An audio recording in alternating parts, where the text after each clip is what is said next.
के पास उपलब्धि नहीं है तो बाप का नाम बेटा ही मिटा रहा है। दीजिए तो बहुजन है ना, कौन सा नीति उन्होंने लागू कर दिया जिससे कि आत्मसम्मान वापस आया? 15 साल शासन रही लालू प्रसाद यादव की और उनकी पत्नी राबड़ी देवी की बिहार में। जी, क्या जी। 15 साल में कोई उपलब्धि नहीं रही? उन्होंने गिरफ्तार किया और खुद को मतलब एक सेकुलर नेता के रूप में स्थापित। महात्मा गांधी से कोई बड़ा महापुरुष तो है नहीं। तर्क भी दीजिए ना कि किस आधार पे।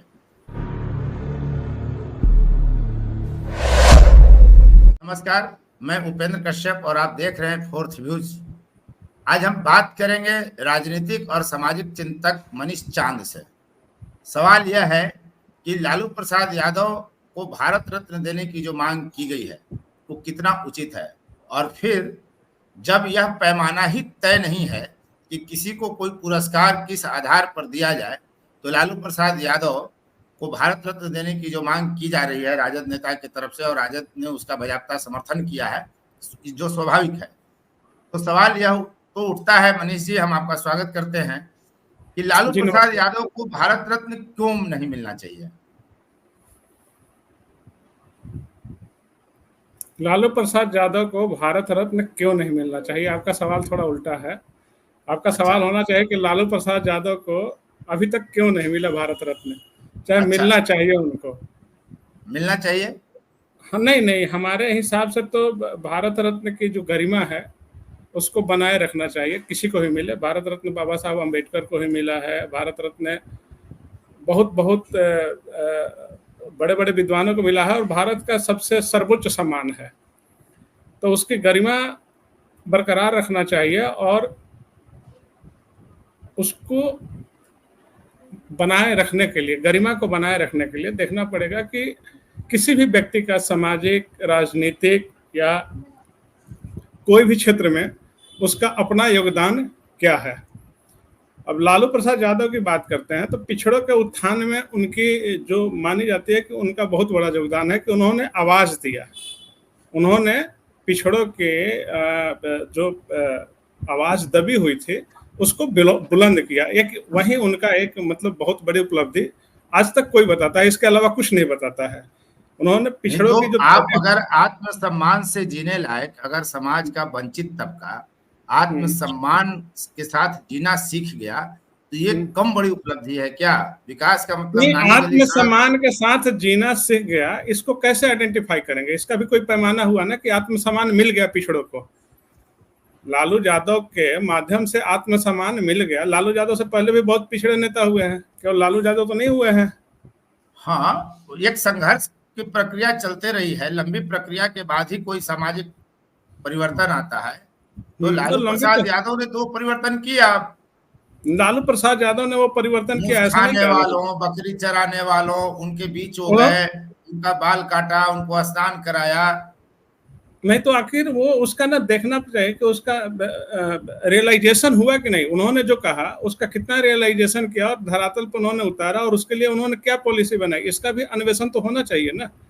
कि उन्होंने अपने कार्यकाल में करीब 10 साल के कार्यकाल में 9 साल 10 साल राबड़ी देवी को मिलाकर के उनका कार्यकाल है, तो उस कार्यकाल में उन्होंने अपने गवर्नमेंट के माध्यम से कौन सी ऐसी पॉलिसी बनाई जो पिछड़ों को आत्मसम्मान से जीने लायक बनाती है, या उन्होंने कौन सी ऐसी पॉलिसी को इम्प्लीमेंट किया जो पिछड़ों को आगे ले जाने के काम किया।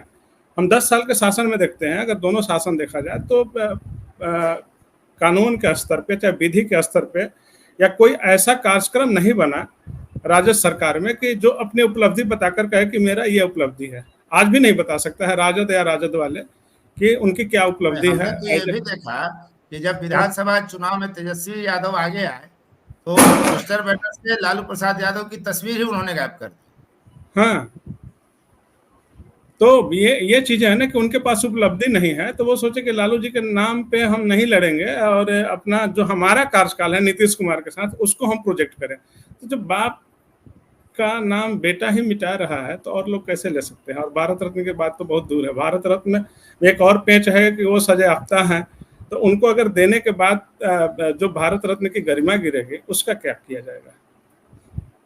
तो ये भी सवाल है ना कि सारे सजायाफ्ता लोगों को अगर भारत रत्न देने की मांग उठने लगे तो शहाबुद्दीन को भी दे दीजिए। तो उन्हीं की पार्टी में नहीं, वो भी क्रांतिकारी आदमी है ना, वो तो बहुजन है ना। वो तो कहने आज का भी मतलब एक रिपोर्ट में देख रहा था कि शहाबुद्दीन से राय लेकर टिकट बांटते थे लालू प्रसाद यादव। आज शहाबुद्दीन की पुत्र और पुत्री सब, पुत्र और उनकी पत्नी दोनों आरजेडी ज्वाइन कर लिए हैं लालू प्रसाद यादव की उपस्थिति में। नहीं नहीं, वो तो बहुत बड़ी बात है ना। वहाँ जो संघर्ष चला तो उसका वोटर कौन है, क्या है, कैसे है, एक सामाजिक जो आंदोलन था, जैसे एक समय कहते थे कि जो मार्क्सवादी लेनिनवादी पार्टी है, वो एक सीपीआईएम विचारधारा थी, हाँ विचारधारा थी, तो उसको वो लोग बोलते थे कि मुड़िकटवा है, वही बोलते थे। और बिहार में उसी मुड़कटवा में बोलते थे उसको। हाँ हाँ हाँ, क्योंकि इसका प्रभाव क्षेत्र जो था पश्चिम चंपारण से लेकर के मतलब पूरा भोजपुरी और मगध क्षेत्र था, तो ये भी प्रभावित थे कहीं ना कहीं। तो ये एक जिस वर्ग को के लिए ये बोल रहे थे, तो किस वर्ग के लिए बोल रहे थे, एक मतलब कि जो दलित क्लास का नेचुरल प्रतिनिधित्व माले करता है, आज भी करता है, करता था भी, तो वो उसको अगर आलोचना करते थे कि मुड़कटवा है चाहे वो है, तो उसमें वो किसकी आलोचना कर रहे थे, तो वो देखना पड़ेगा कि किसका प्रतिनिधित्व कर रहे हैं। तो फिर लोग कैसे बोलते हैं कि वो मतलब ये गरीबों के उत्थान के लिए बात किए, चाहे कुछ के लिए बात किए। इम्प्लीमेंटेशन की बात है जहाँ के गरीब का कौन सा नीति उन्होंने लागू कर दिया जिससे कि आत्मसम्मान वापस आया, तो ये बोल हमारा बोल सवाल। कर भी तो उन्होंने आत्मसम्मान बढ़ाया ना। नहीं नहीं, बोल कर क्या बढ़ाया, जैसे हम हमारी लैंग्वेज एक मतलब आप जाइएगा पीछे पीछे के इतिहास में, तो कर्पूरी जी मुख्यमंत्री बने लेकिन उन्होंने स्लैंग लैंग्वेज नहीं यूज किया। तो इन्होंने क्या किया कि अपने आप को कनेक्ट करने के लिए वो भाषा मतलब वो चीजें बोलते थे जिससे पब्लिक कनेक्ट हो कि हम शासन कर रहे हैं। लेकिन ऐसा नहीं है, आपको उसके बोलने के साथ भी कुछ ऐसी पॉलिसी तैयार करनी थी कि लॉन्ग लाइफ, जैसे नीतीश कुमार हैं 25 साल, आज हम देखते हैं कि बहुत बड़े बड़े नेता पे लेखक लोग कलम चला देते हैं, जीवनी लिखते हैं, उनको प्रमोट करते हैं, लेकिन 25 ईयर्स नीतीश कुमार जी जो काम किए और अभी तक शासन किए, जो उन्होंने लॉन्ग लाइफ के लिए काम किया, जो उन्होंने आरक्षण दिया, जिसका मतलब अब प्रभाव दिख रहा है कि हर जगह आपको प्रतिनिधित्व हर चीज का मिल रहा है, उन पे किसी ने किताब नहीं लिखा। लेकिन लालू यादव पे तो शंकरशन ठाकुर ने बजाता किताब लिखी है। ठाकुर जी ने किताब लिखा उन पे, और बहुत लोगों ने भी लिखा, बहुत लोग आप अपनी कुछ कर रहे हैं, उनकी प्रशंसा करते हैं, लेकिन नीतीश कुमार की प्रशंसा नहीं होती है। लेकिन धरातल पर नीतीश कुमार ने लालू यादव से ज्यादा काम किया, और इनके काम को प्रभाव को अपने जद में लेने के लिए इनके साथ वो समझौता भी करता है राजद के, जैसे हमने किया। नीतीश कुमार ने 2 बार इनको अपने साथ रखा, तो ये लोग कहने लगे कि जितना बिहार में विकास का काम हुआ हमारा हुआ, मतलब उनके विकास में भी वो विकास का काम जो नीतीश कुमार ने किया उसमें ये अपना दावा ठोकते हैं।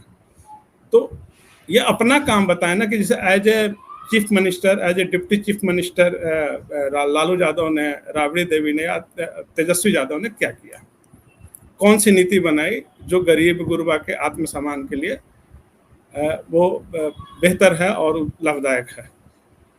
करीब करीब 15 साल शासन रही लालू प्रसाद यादव की और उनकी पत्नी राबड़ी देवी की बिहार में। क्या 15 साल में कोई उपलब्धि नहीं रही? ऐसे ही वो बनते चले गए, यानी जनता यहाँ की बेवकूफ है जो उनको क्या सुधार हुआ? देखिए, जितना भी संघर्ष हुआ लालू यादव के जमाने में, जितनी भी हिंसा हुई, वो मजदूरी के और जमीन को लेकर के हुई। अगर ये इतना ज्वलंत मुद्दा था तो उस पर इस सरकार ने क्या काम किया? जो कृषि क्षेत्र है, जो एग्रीकल्चर का है, वो राज्य सूची में आता है, राज्य उसमें कानून बना सकते थे। बटाईदारी की बात बहुत हुई कि बटाईदारी कानून बिहार में लागू होगा, और ये नीतीश कुमार भी बोले कि बटाईदारी कानून लागू होगा। बंदोपाध्याय कमेटी बनी, उसका रिपोर्ट भी आया। आज तक किसी की हिम्मत नहीं हुई कि उस रिपोर्ट को लागू करे या पटल पर रखे, चाहे उस पर चर्चा कराए। लेकिन तो लालू अकेले लालू प्रसाद यादव तो जिम्मेदार नहीं है, नीतीश कुमार भी कहाँ ला रहे हैं, जिसकी प्रशंसा भी आप कर रहे हैं। नहीं, हम प्रशंसा नहीं कर रहे हैं। नीतीश ने जो काम किया 25 साल में, जो आरक्षण पे काम किया, केवल आरक्षण पे कहूंगा, और आरक्षण और इस वीडियो में हम लोग चर्चा करेंगे। 1-2 मिनट और हम लोग चर्चा कर लेते हैं। लालू प्रसाद यादव को आखिर क्यों नहीं मिलना चाहिए भारत रत्न? क्यों नहीं मिलना चाहिए, इस पे तो मैं बात नहीं करूंगा क्यों नहीं मिलना चाहिए, हम इस पे बात करेंगे क्यों मिलना चाहिए। हाँ, क्यों मिलना चाहिए? हाँ, तो क्यों मिलना चाहिए? मेरा तो सवाल है कि मुझे तो कोई कारण नहीं दिखता है कि उनको मिलना चाहिए। कोई एक कारण बता दीजिए तो मैं सहमत हूँ। उन्होंने सांप्रदायिकता का, वे झंडा बरदार हैं, वे सांप्रदायिकता के। और लालकृष्ण आडवाणी जब राम रथ यात्रा निकाले थे तो उनको बाकायदा उन्होंने गिरफ्तार किया 23 सितंबर 1990 को लालकृष्ण आडवाणी को उन्होंने गिरफ्तार किया और खुद को मतलब एक सेकुलर नेता के रूप में स्थापित किया। तो उन्होंने गिरफ्तार, हाँ ठीक है, उन्होंने गरीब घर से नहीं, उनके पास स्टेट का पावर था, वो मुख्यमंत्री थे, गरीब घर से मत बोलिए, उस समय वो गरीब घर के नहीं थे, से निकल के मुख्यमंत्री बने और इतना शक्ति मुख्यमंत्री बने, तो उसमें मुख्यमंत्री बनने में गरीब घर का उनका योगदान क्या है? गरीबों का योगदान है ना, उन्होंने वोट दिया, उनको एम्पावर्ड किया और इसीलिए किया था ना कि आप काम करें। तो वो गरीब का वहां पे रोना मत रहिए, वहां पे वो पावरफुल है, मोस्ट पावरफुल, उन्होंने तो मतलब पकड़ लिया। लेकिन उस समय अगर कहें तो कांग्रेस ने सरकार ही भंग कर दी थी बीजेपी को, इस नाते तो नरसिंहा राव को मिलना चाहिए। अच्छा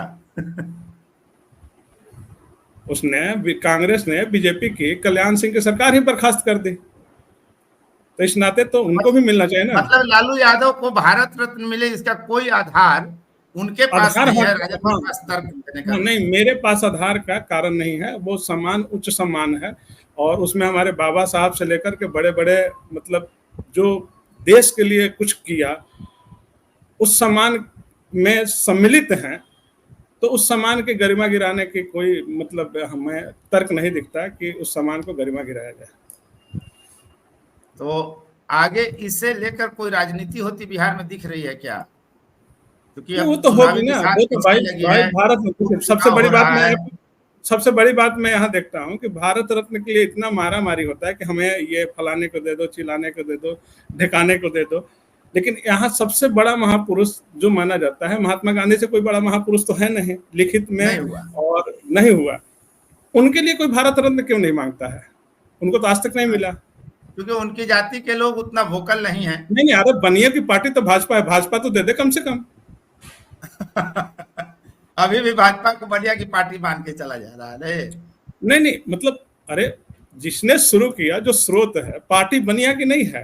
कहने का मतलब है कि महात्मा गांधी को तो वो भी मानती है, बीजेपी भी मानती है, अपना मतलब मेंटर मानती है, और गुजरात से वो भी थे, गुजरात से ये भी है, तो कांग्रेस ही है, तो महात्मा गांधी को उन्होंने क्यों नहीं दिया? ये सोचना चाहिए ना। आने वाले विधानसभा चुनाव में मनीष भाई मैं पूछ रहा हूं कि 2025 में जो बिहार विधानसभा का चुनाव होगा उसकी राजनीतिक बिसात तो बिछनी शुरू हो गई बिहार में, तो लालू प्रसाद यादव को भारत रत्न देने की जो मांग उठी उसका राजनीतिक पक्ष क्या होगा, क्या प्रभाव पड़ेगा?